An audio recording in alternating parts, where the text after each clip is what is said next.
Olá, pessoal. Estamos juntos mais uma vez estudando sobre as festas. Hoje, e vamos ter uma aula sobre o último dia de Pesach, o Shvi Shel Pesach. O assunto é o beco sem saída e a fé em Deus. O povo protegido no deserto.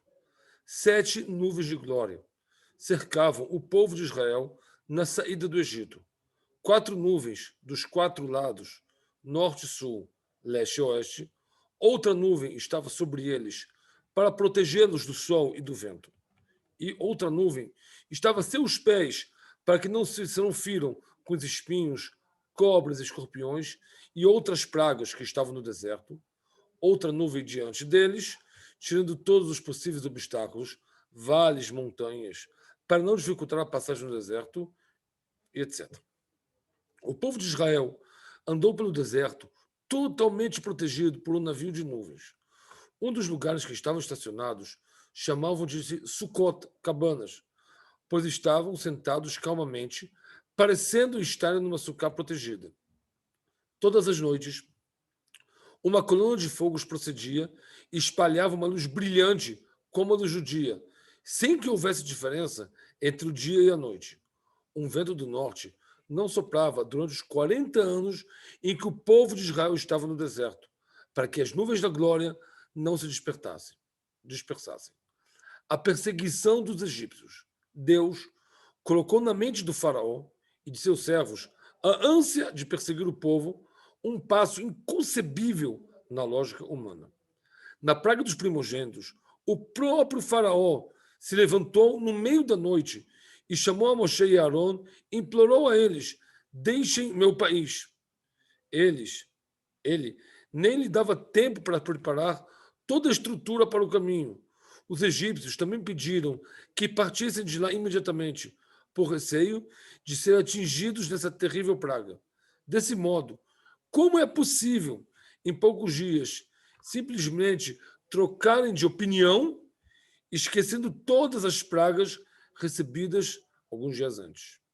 Deus, de fato, agiu de forma antinatural e pôs essa ideia na mente dos egípcios, com o fim de precisamente puni-los pelos atos feitos por eles e também para afogá-los no mar. Além disso, Deus facilitou a perseguição para que não recuem. Outro fenômeno: durante a perseguição, nenhum dos egípcios se cansou no caminho, embora estivessem viajando rapidamente. Nenhum soldado ficou doente pelo esforço do caminho, e muito mais ainda o rei e os ministros, que não estavam acostumados nesse tipo de esforço. Porém, Deus arrumou tudo para que não haja nenhum sinal de doença, nenhum sinal de fraqueza, para que não desistam dessa perseguição. Todos os egípcios que saíram do Egito em direção ao Mar Vermelho chegaram são e salvos em suas carruagens, pois todos estavam propícios a serem afogados no mar. No sétimo dia, após a saída do Egito, a coluna de nuvem que estava guiando o povo trocou de posição para protegê-los por trás. Ela estava meio iluminada e meio escura.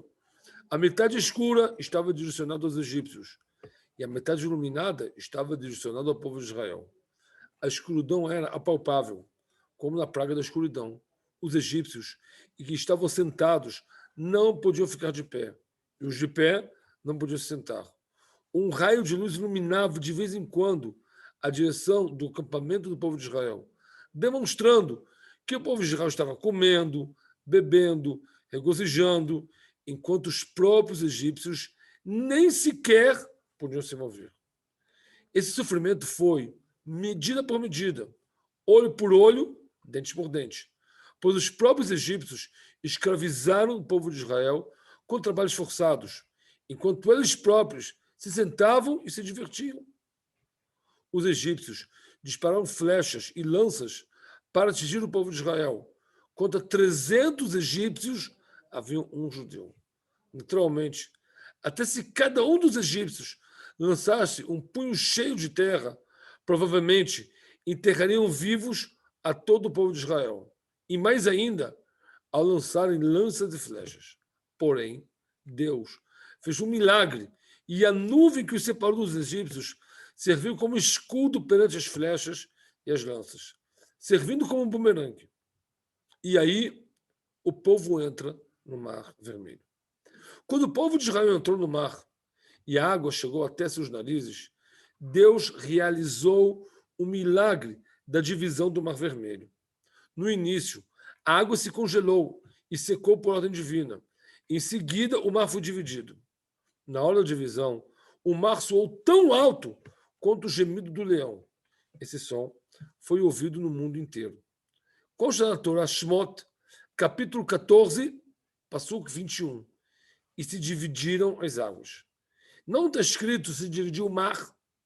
Isso significa que todas as águas no mundo, tanto no copo d'água quanto nos lençóis das águas, foram divididos. Quando todas as nações viram a divisão das águas, veio um grande temor em seus corações, como consta na Torá Shmot, capítulo 15, Psukim 14 e 15. Os milagres durante a travessia. O mar foi dividido em 12 seções, criando 12 caminhos, 12 trilhas no mar, um caminho especial para cada tribo. As seções do mar não foram divididas de uma vez, mas sim, a cada passo que o povo de Israel dava dentro do mar, o mar abria mais uma parte. Isso é para que o povo dependa, em qualquer circunstância, da misericórdia divina e se fortaleça no grau de segurança em Deus. Quando o povo de Israel atravessou o mar, as profundezas do mar secaram e se tornaram sólidas, como se nunca antes tivesse passado água por lá. O fundo do mar secou, não em um único bloco, mas era como um mosaico de pedras de mármore. As profundezas do mar congelaram. Esses são os lugares profundos, onde a água congelou e permaneceu no lugar para que o povo de Israel caminhasse por lá, como se fosse uma planície. O mar se dividiu em forma de arco e, portanto, o povo de Israel não saiu do mar no lado oposto que entraram, eles saíram do mesmo lado que entraram. Desse modo, os egípcios afogavam com mais facilidade. Para demonstrar sua afeição pelo povo de Israel, Deus fez com que a água congelada tivesse uma forma de quipá sobre suas cabeças, num arco sobre as cabeças.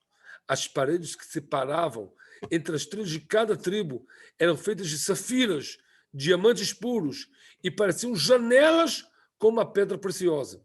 Cada tribo via a passagem das outras tribos nas trilhas paralelas, uma vez que a coluna de fogo iluminava e sua luz era refletida nas paredes.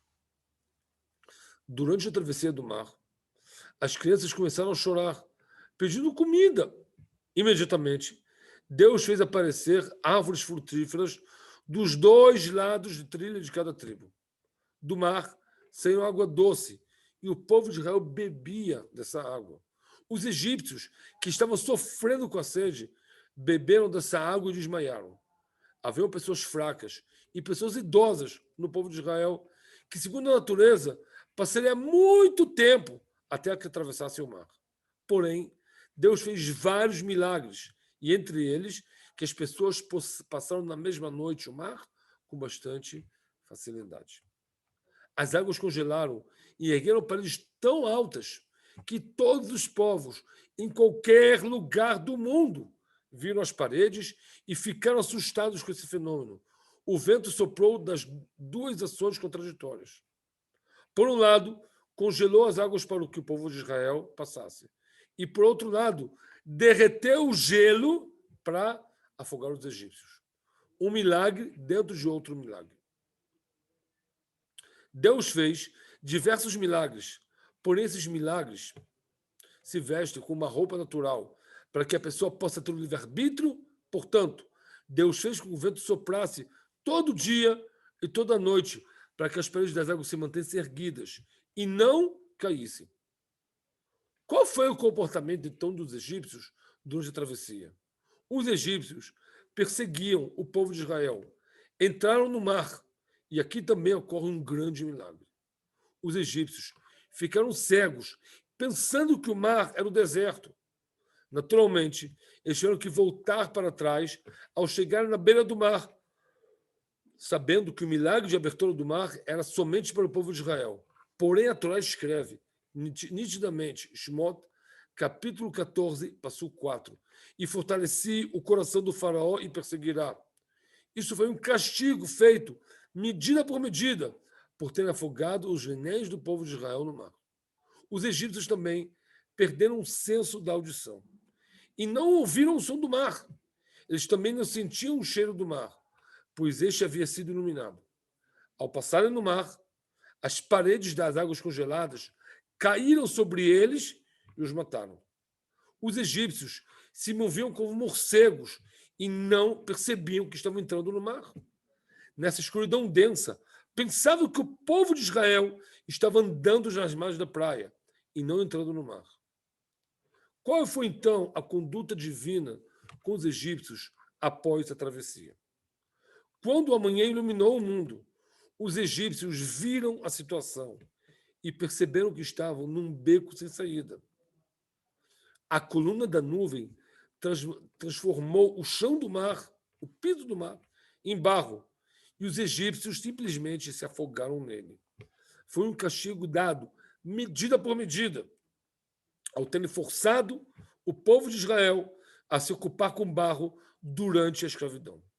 A coluna de fogo desceu e aqueceu o fundo do mar até que os cascos dos cavalos caíram dos pés.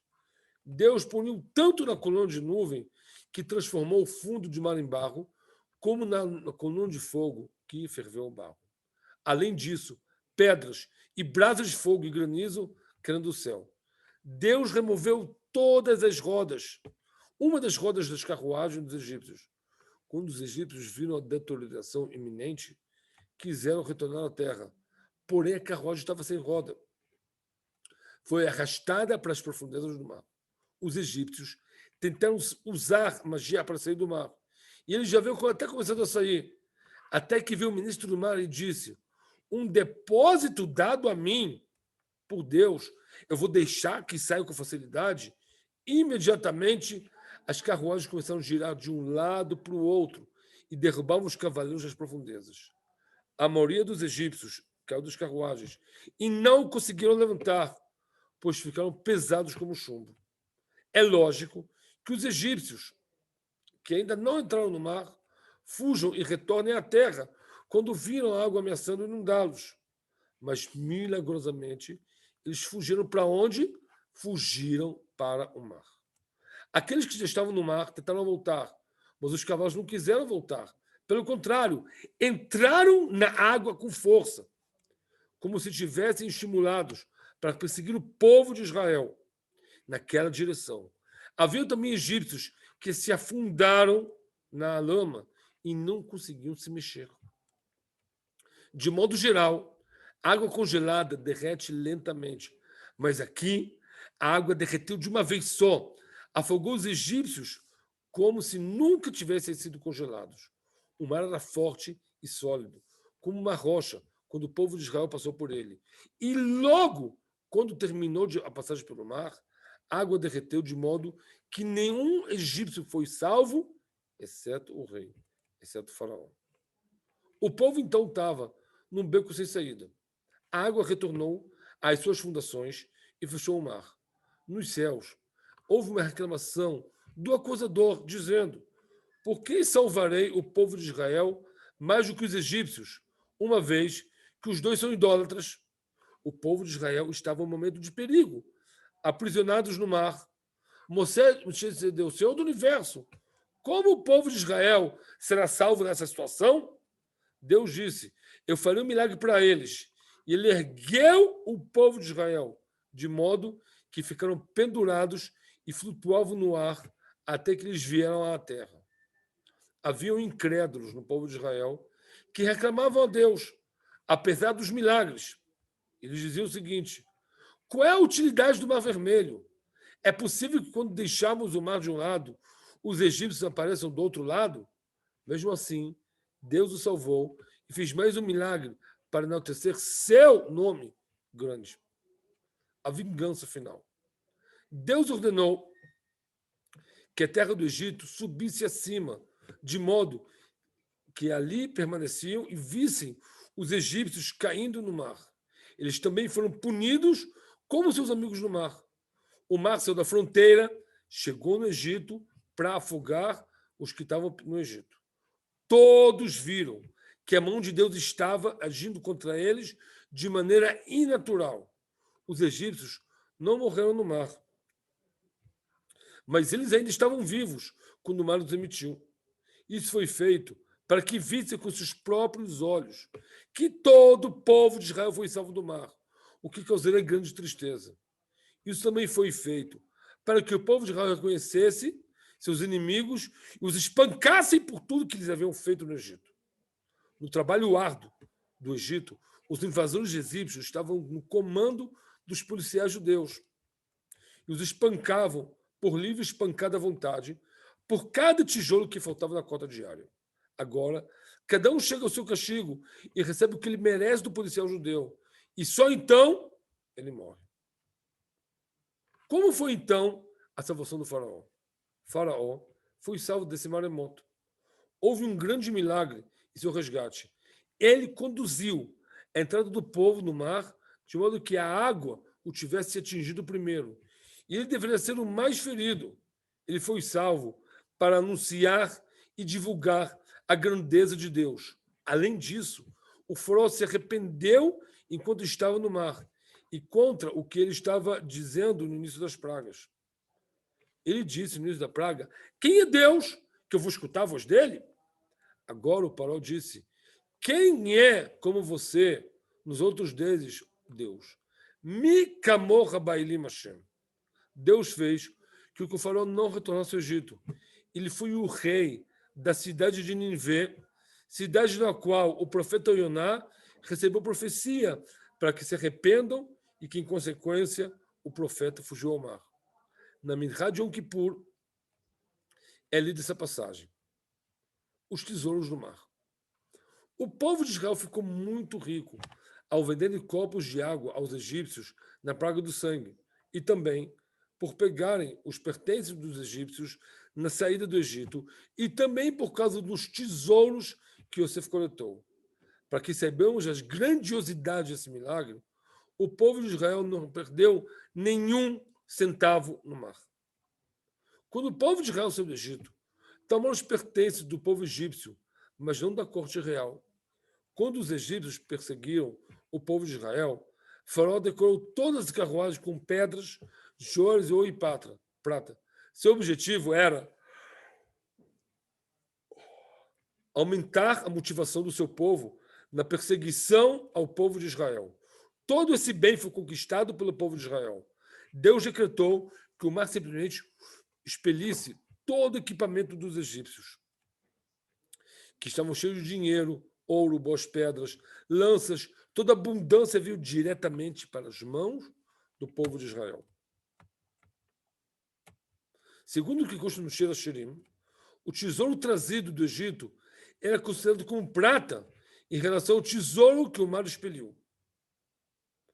Então, pessoal, pergunto a vocês, qual é o ensinamento dessa toda passagem do Mar Vermelho? O ensinamento é o seguinte: o ensinamento da travessia é que a natureza não é uma força separada. A natureza é a vontade mais constante de Deus. Ou seja, Deus domina tudo. A natureza, o sol nasce, o sol baixa, vem a lua, vem as estrelas. O que significa isso? Não é uma regra fixa de natureza, é porque essa é a vontade constante de Deus.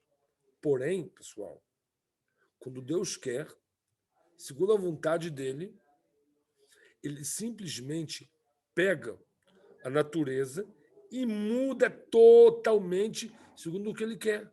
Foi isso que ele fez nas pragas do Egito e foi isso que ele fez no Mar Morto, no Mar Vermelho. Quando uma pessoa vê um copo que está sobre a mesa e sem que alguém mova a mesa de seu lugar, algo começa a espirrar para todos os lados, não há dúvida que essa pessoa simplesmente exclamará que aconteceu um milagre, uma vez que isso é totalmente contrário às leis da natureza. Porém, um físico ou cientista pode explicar, de fato, nenhuma lei foi violada aqui. A afirmação desse cientista é devida às seguintes hipóteses. A água é composta de moléculas que correm em todas as direções, sem qualquer ordem e constantemente colidem umas com as outras. Comportamento total de todas as moléculas individuais, a combinação de inúmeras vibrações e colisões de moléculas de água faz a água parecer calma, como estamos acostumados a vê-la, mas na verdade, debaixo da água é uma água turbulenta.